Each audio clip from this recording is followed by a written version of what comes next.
ఆ నియోజకవర్గంలో జనసేన బాగా వేయాలనుకుంటోంది.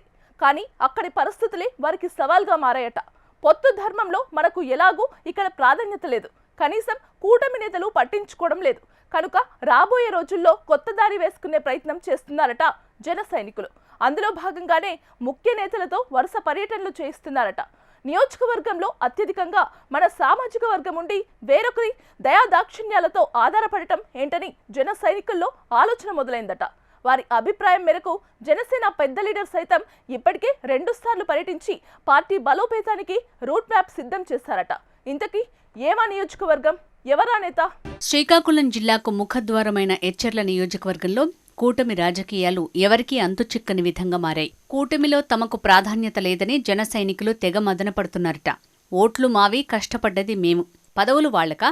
నియోజకవర్గంలో అధిక శాతం ఉన్నది తమ సొంత నియోజకవర్గం కాగా కేవలం 10% జనాభా కూడా లేని ఆ సామాజిక వర్గం ఎమ్మెల్యే పెత్తనం తమపై ఏంటి అని గుసగుసలాడుతున్నారట. రాబోయే రోజుల్లో ఇక్కడ జనసేన జెండా ఎగురవేయాలని ఇప్పటినుంచే పావులు కదుపుతున్నారట జన సైనికులు. అందుకోసం జనసేన పార్టీలో ఓ ముఖ్య నేతను నియోజకవర్గంలో పర్యటనకు రప్పించి పార్టీ బలోపేతానికి అడుగులు వేస్తున్నారట. ప్రస్తుత తరుణంలో టీడీపీ, జనసేన, బీజేపీ పార్టీల కలయిక చారిత్రక అవసరం.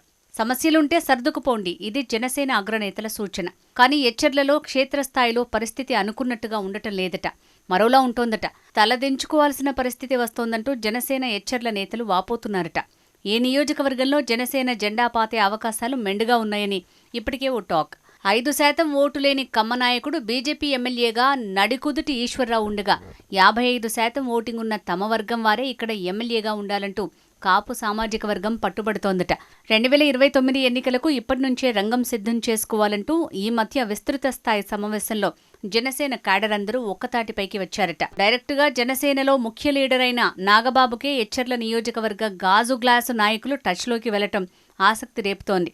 ఆయన్ని కలిసి నియోజకవర్గంలో జన సైనికుల సమస్యలు, రాజకీయ పరిణామాలపై చర్చించి తమ బాధలు, ఆవేదనను నాగబాబు ముందు పెట్టారట క్యాడర్. వారి మాటలు విన్న నాగబాబు ఎచ్చెర్ల నియోజకవర్గంలో పర్యటించారు.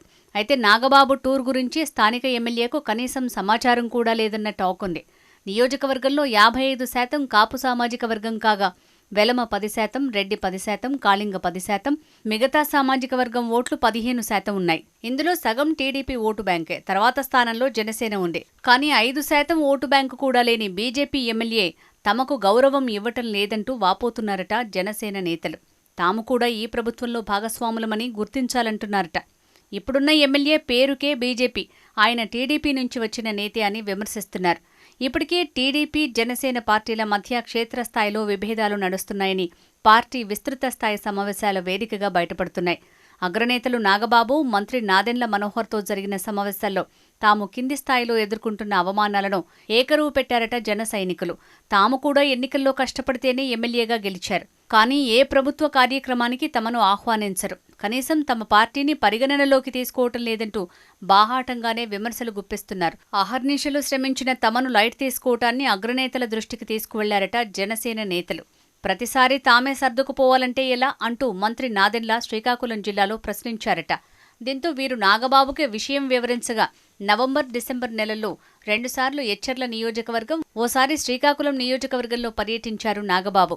ఈ పర్యటన వేళ స్థానిక ఎమ్మెల్యేలకు ఎటువంటి సమాచారం ఇవ్వకుండా జనసేన నాయకులు ఇచ్చిన రోడ్ మ్యాప్తోనే పర్యటనలు చేస్తున్నారనే టాక్ ఉంది.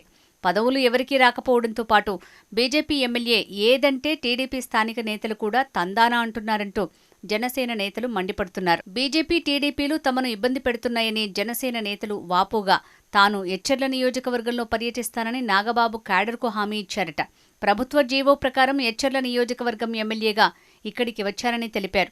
దీంతో ఈ నియోజకవర్గ అభివృద్ధిలో పాలు పంచుకుంటారని కూడా ఆయన మీడియా సమావేశంలో స్పష్టం చేశారు. అంటే తప్పకుండా జనసేన ఈసారి ఎచ్చెర్లలో పోటీకి సిద్ధమంటూ తెలపకనే తెలిపిందంటున్నారు రాజకీయ విజ్ఞులు. ఎచ్చెర్ల నియోజకవర్గ అభివృద్ధి కోసం తోటపల్లి, మడ్డువలస ప్రాజెక్టుల ద్వారా సాగునీటి కాలువ పనులు పూర్తి చేయడానికి కృషి చేస్తానని తెలిపారు. ముఖ్యంగా ఈ సమావేశం పత్తి, మొక్కజొన్న వంటి పంటలు దళారుల పాలవుతున్నాయని ఆయన అన్నారు. క్షేత్రస్థాయిలో ఇబ్బందుల్ని గుర్తించి సమస్యకు ఫుల్ స్టాప్ పెట్టకపోతే రానున్న రోజుల్లో క్యాడర్ని కాపాడలేమంటున్నారట జనసేన ఇన్ఛార్జ్లు. పదవులు లభించకపోయినా సరైన గుర్తింపు దక్కితే చాలంటున్నారట పార్టీ నేతలు. పొత్తు ధర్మం పాటించాలని తాము కోరుకుంటున్నామని, కలిసి ఉండాలంటే ఇరు వర్గాల నుంచి అంత్యస్థాయిలో సమన్వయం అవసరమంటున్నారట జనసేన నేతలు. మరి పార్టీల మధ్య సమన్వయం కోసం అగ్రనేతలు ఏం చేస్తారనేది వేచి చూడాల్సిందే.